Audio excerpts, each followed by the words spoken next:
वो कौन से योग जन्म कुंडली में बनते हैं जिससे सरकारी नौकरी की प्राप्ति होती है? नहीं जानते? तो आइए आज हम इस वीडियो में सरकारी नौकरी के योगों पर ही चर्चा करने वाले हैं। लेकिन इसके पहले यदि आप चैनल पर पहली बार आए हैं तो इसे सब्सक्राइब कीजिए, इस वीडियो को लाइक कीजिए, शेयर कीजिए, क्योंकि हम ऐसे ही कर्मकांड, अध्यात्म, ज्योतिष, मंत्र तंत्र यंत्र, वेद पुराण आदि के कंटेंट डालते रहते हैं।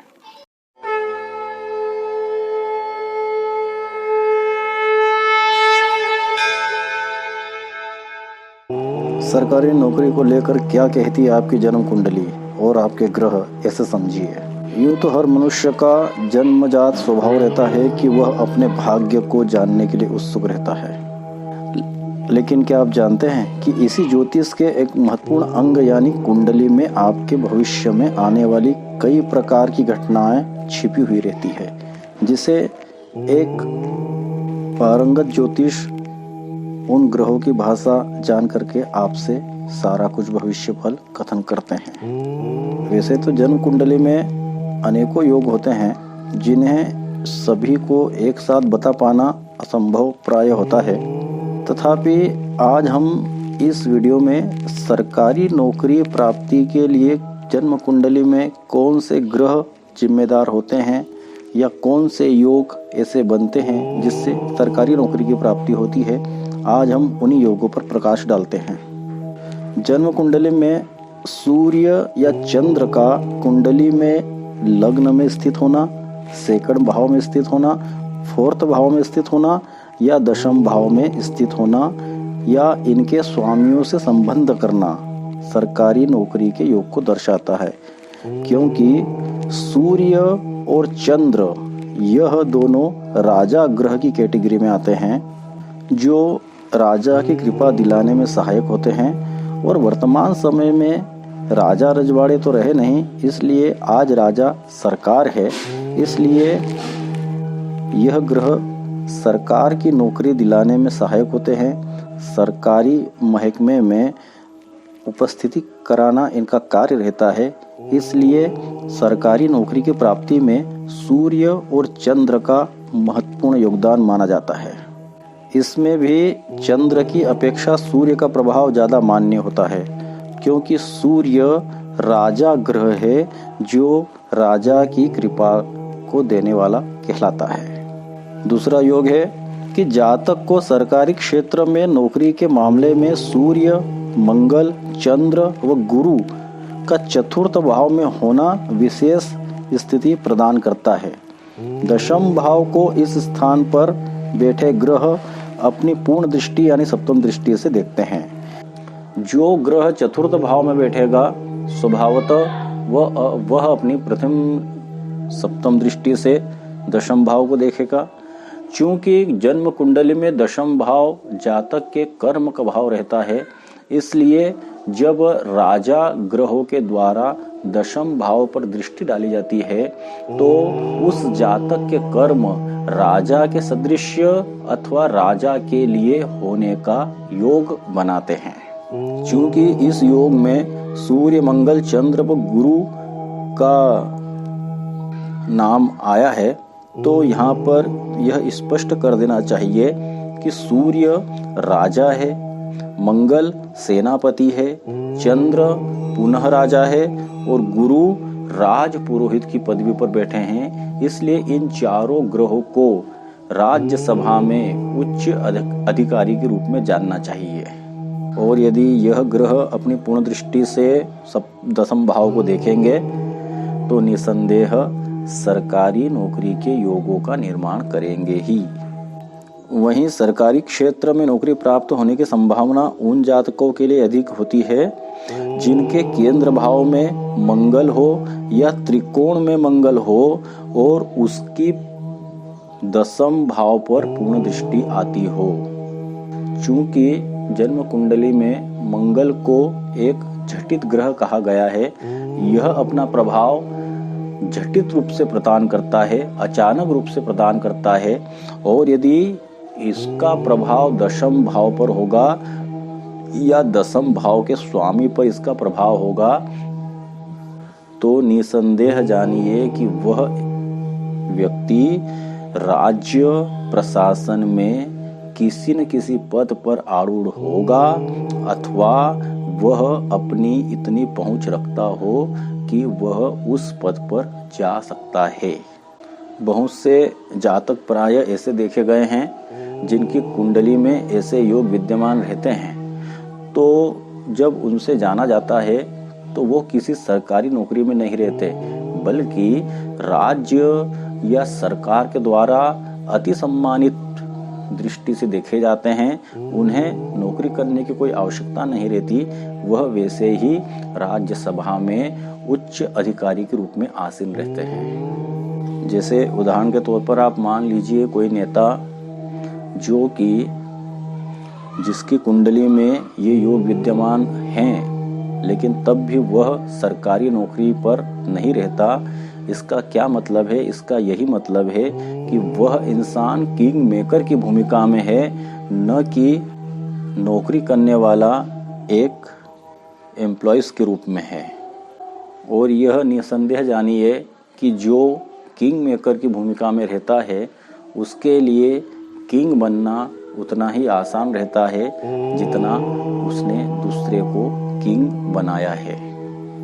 देखिए, पुनः उसी योग की चर्चा करते हुए सरकारी नौकरी के चतुर्थ योग की चर्चा करते हैं, जिसमें कहा गया है कि जातक को भी सरकारी क्षेत्र में नौकरी मिलने के योग बनते हैं जिनके धन भाव में सूर्य स्थित हो या 10वें भाव पर सूर्य की दृष्टि हो। सूर्य की दृष्टि यदि 10वें भाव पर होगी तो वह निसंदेह 10वां भाव कर्म का भाव है, ऊंचाई का भाव है, उसे क्षितिज भी कहा जाता है।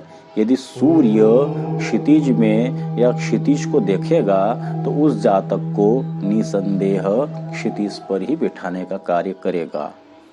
आप किसी भी उच्च अधिकारी की कुंडली का निरीक्षण कीजिए, आप उसमें पाएंगे कि सूर्य, चंद्र, गुरु और मंगल, इन चारों ग्रहों का किसी न किसी प्रकार से 10वें भाव से संबंध स्थापित हो ही रहा है, अथवा 10वें भाव के स्वामी से यह चारों ग्रह संबंध स्थापित कर रहे हैं, तभी सरकारी नौकरी के या राज्य या राजा के द्वारा सम्मान प्राप्ति के योग बन रहे हैं। और यदि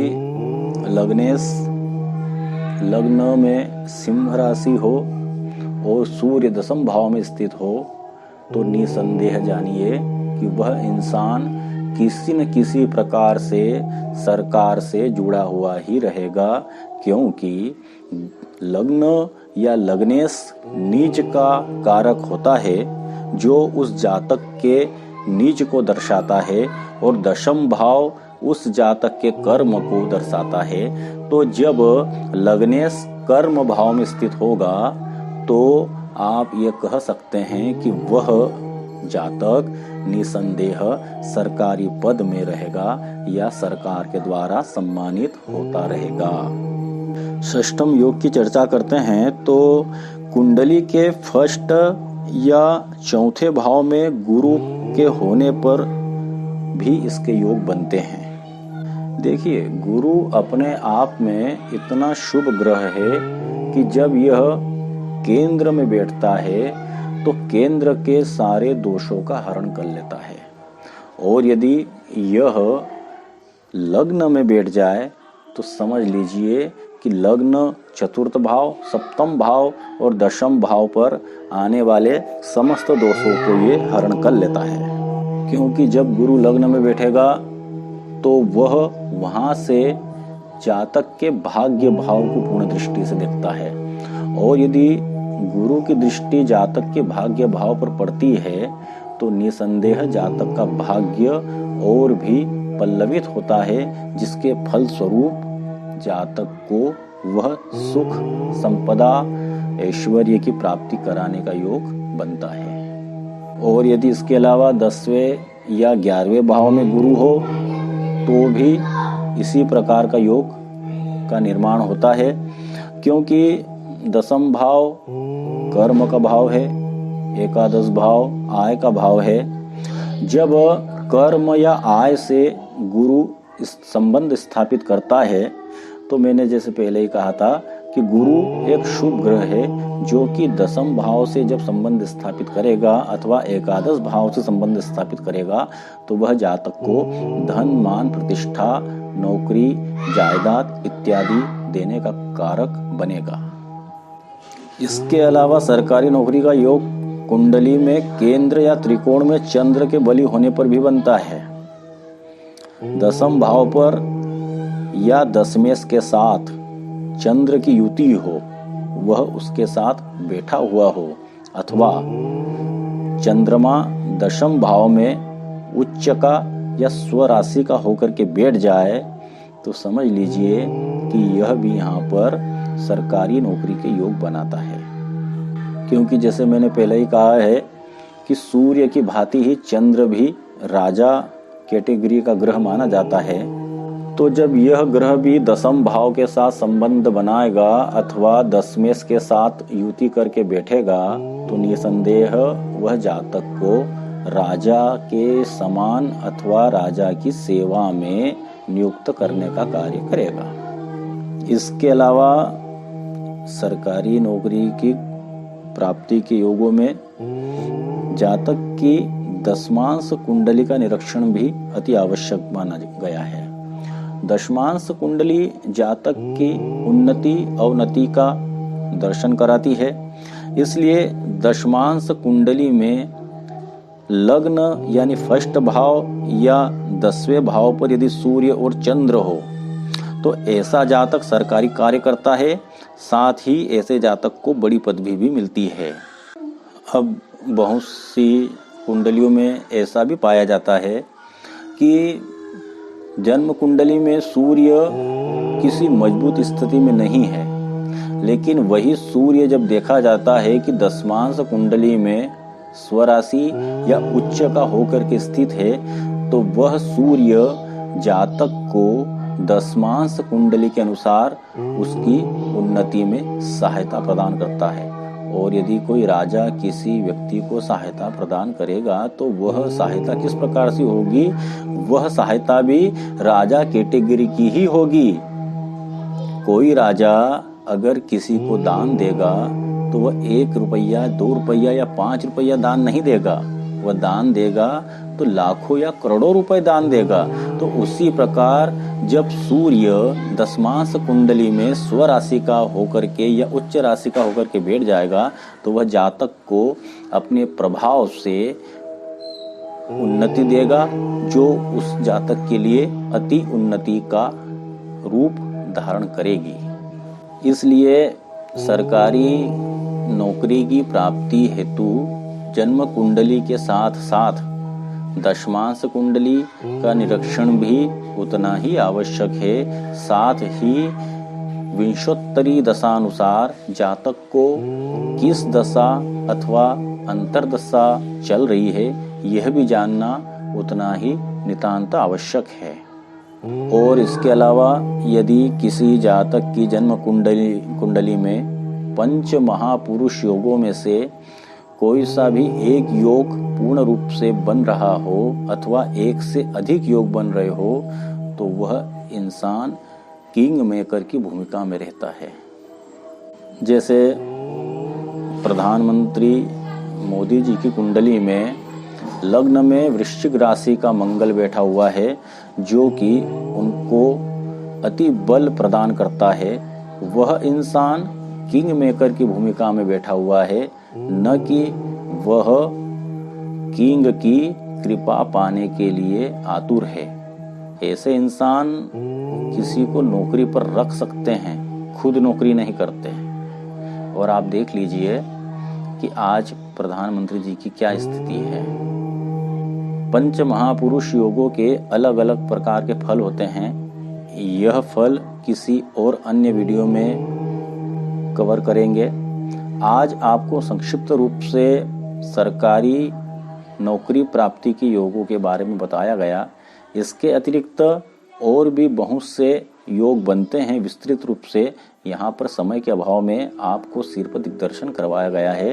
यदि आप अपनी कुंडली को निरीक्षण करवाना चाहते हैं तो आप हमसे संपर्क कर सकते हैं।